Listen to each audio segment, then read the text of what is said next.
Fatiha Belbah, directrice de l'Institut des études hispano-lusophones, Université Mohammed V de Rabat.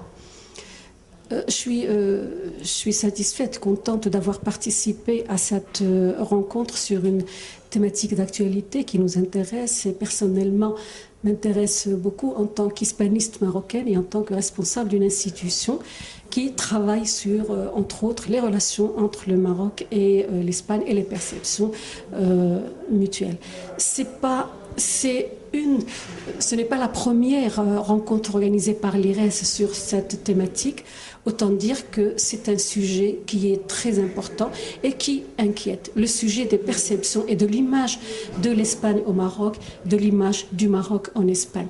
Un constat a été fait pendant cette journée et c'est en quelque sorte une confirmation des constats des rencontres antérieures, c'est que si au niveau diplomatique, politique, économique, au niveau de la coopération sécuritaire, il y a des efforts visibles importants qui ont été faits des deux côtés, c'est-à-dire du côté marocain et du côté espagnol, parce qu'il y a intérêt à instaurer, confirmer la relation stratégique qui est nécessaire entre les deux pays.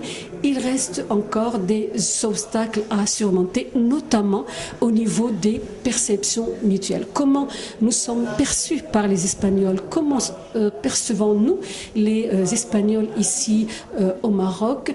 Un constat, c'est que si au Maroc, l'image qu'on a, nous les Marocains, des Espagnols, est assez positive, même si on souligne par exemple une certaine intolérance ou arrogance chez les Espagnols, l'image des Marocains en espagnol est vraiment négative. Sur ce plan-là, il y a beaucoup de travail à faire, une stratégie d'information, de communication bien conçue avec des objectifs précis et bien clairs est à instaurer, une implication de la jeunesse dans les deux pays, notamment les jeunes immigrés marocains en Espagne, un travail au niveau de la société civile des deux pays, surtout les associations qui positivement travaillent pour l'amélioration des relations entre nos deux pays et l'amélioration de la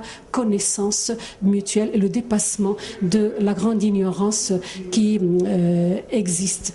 Et puis aussi un travail au niveau de la recherche, repenser aussi l'histoire de nos deux pays, tout ça en vue de dépasser les stéréotypes qui sont persistants et tenaces et construire donc un avenir meilleur de coopération durable entre nos deux pays. Cette initiative de l'IRES en collaboration avec l'Institut Elcano est louable et à encourager bien sûr.